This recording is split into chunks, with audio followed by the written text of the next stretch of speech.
Shalom, mari kita masuk hadirat Tuhan. Terima kasih ya Tuhan Yesus.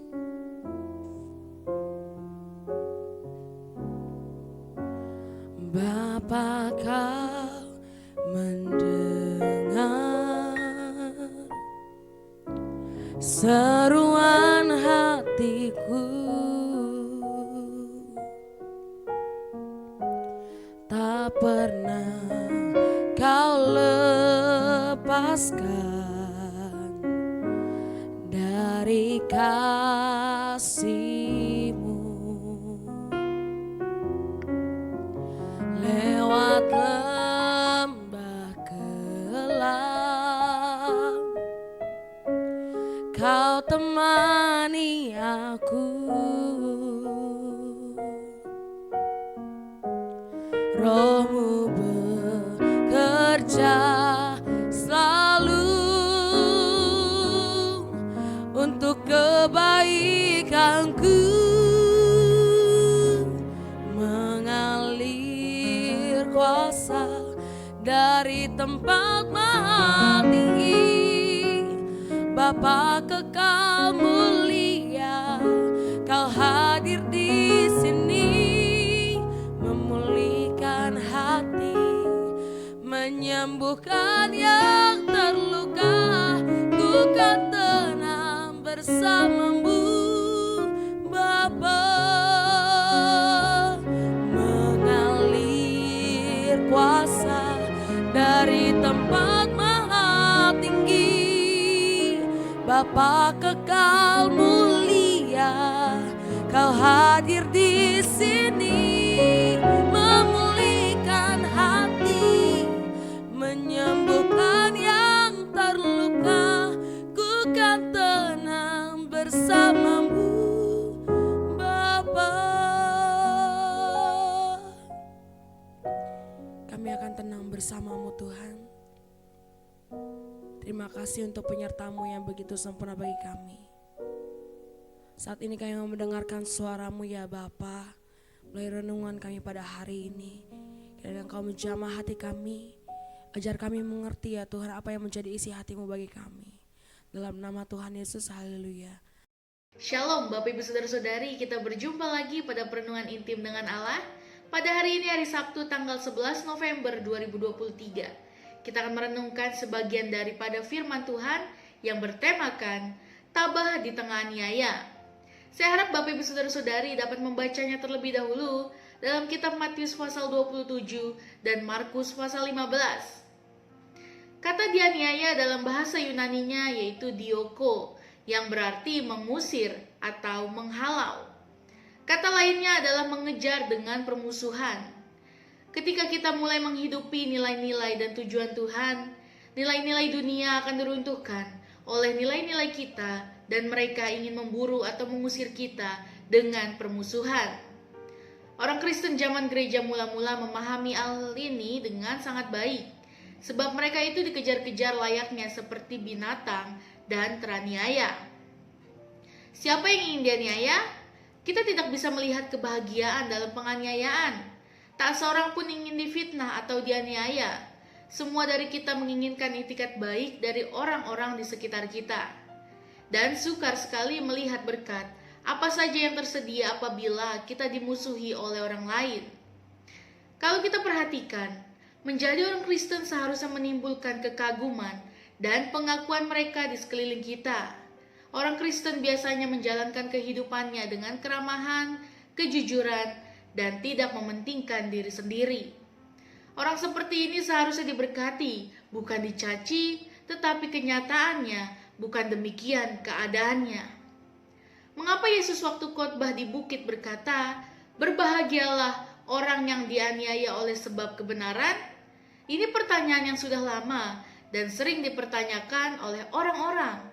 Atau sebagaimana yang dikemukakan penulis zaman modern sekarang, mengapa hal-hal yang buruk terjadi pada orang baik? Seorang Kristen yang baru dibebaskan dari penjara di negara yang berezim tidak bersahabat, mendapat pekerjaan bersama umat Kristen lainnya. Pada suatu hari ia dinyatakan bagaimana rasanya dianiaya untuk iman kepercayaan. Dengan air muka terheran-heran ia berkata, Kami pikir itulah kehidupan Kristen yang normal. Tidak ada di dalam Alkitab disebutkan bahwa orang Kristen dikecualikan dari penderitaan, penganiayaan, dan malapetaka alam yang menimpa dunia ini.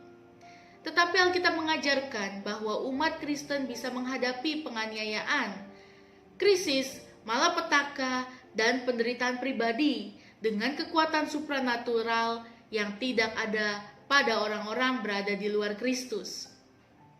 Burung elang adalah burung satu-satunya yang bisa mengunci sayapnya dan menunggu datangnya angin yang tepat. Ia menunggu angin yang melambung naik ke atas dan tidak pernah ia harus mengepak sayapnya, hanya membuang tinggi saja. Jadi, sementara kita menantikan Allah, Ia akan membantu kita menggunakan angin yang berlawan dan kencang untuk keuntungan kita. Alkitab berkata, orang-orang yang menantikan Tuhan seumpama Raja Wali yang naik terbang dengan kekuatan sayapnya. Dalam Yesaya 40 ayat 31. Umat Kristen bisa tetap bersuka cita di tengah-tengah penganiayaan karena mereka dapat melihat nilai kehidupan kekal. Apabila tekanan sedang melanda mereka, mereka memandang menembusi penganiayaan yang mereka alami sekarang dan melihat kemuliaan surga. Memikirkan kehidupan masa depan dengan keuntungan dan kesukacitaannya. Membantu membuat pencobaan atau penganiayaan sekarang terasa ringan dan sepintas saja. Yesus memberitahu kepada para pengikutnya bahwa dunia akan membenci mereka. Mereka akan seperti domba di tengah-tengah serigala. Mereka akan ditangkap, disiksa, dan dihadapkan kepada para gubernur dan raja-raja. Bahkan yang mereka cintai akan menganiaya mereka, sebagaimana dunia membenci dan menganiaya dia. Maka mereka pun akan memperlakukan para pengikutnya dengan cara yang sama. Ia mengingatkan mereka lebih lanjut, kalian akan dikeluarkan dari rumah-rumah ibadat, dan akan datang waktunya bahwa orang yang membunuh kalian akan menyangka ia mengabdi pada Allah. Dalam Yohanes 16 ayat 2. Di zaman kita berjuta-juta umat Kristen di dunia hidup dalam keadaan sulit. Bagi beberapa di antara mereka, kehidupan sulit karena mereka merupakan minoritas kecil dalam masyarakat yang bukan penganut agama Kristen. Mereka kemungkinan mengalami diskriminasi atau penghinaan. Tetapi bagi yang lain, kesulitan mereka disebabkan penindasan atau bahkan penganiayaan dari pemerintah yang tidak mentolerir kebebasan beragama. Diperkirakan bahwa lebih banyak umat Kristen yang tewas mengalami penganiayaan karena kekristenan mereka di abad ini daripada di abad-abad yang lalu.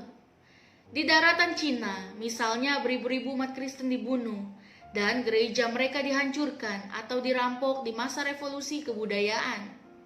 Tidak perlu diragukan lagi bahwa Alkitab mengajarkan bahwa setiap orang percaya yang setia kepada Kristus siap untuk dianiaya oleh mereka yang merupakan musuh Injil. Memang setiap orang yang mau hidup beribadah di dalam Kristus Yesus akan menderita dianiaya. Dalam 2 Timotius 3 ayat 12. Dalam bentuk apapun penganiayaan itu, firman Tuhan memberitahu kita supaya kita jangan mau menyerah pada tekanan yang kita hadapi. Kita pun jangan marah kepada mereka yang menentang kita. Sebaliknya, kita harus melakukan semua yang bisa kita lakukan untuk memperlihatkan kasih Kristus kepada mereka. Di dalam Roma 12 ayat 12 dan 14 berkata, bersukacitalah dalam pengharapan, sabarlah dalam kesesakan, dan bertekunlah dalam doa. Lalu ayat 14 berkata, berkatilah siapa yang menganiaya kamu, berkatilah dan jangan mengutuk. Amin. Mari kita sama-sama berdoa. Bapa yang baik, terima kasih Tuhan Yesus pada perenungan hari ini. Biarlah kami boleh diingatkan lagi Tuhan, bahwa bagaimana kami dianiaya oleh Tuhan oleh sekeliling kami. Tapi kami yakin dan percaya Engkau ada di tengah-tengah kami Tuhan. Bagaimana kami mempunyai sikap hati yang tabah Tuhan, di tengah dunia ini yang sedang hancur Tuhan.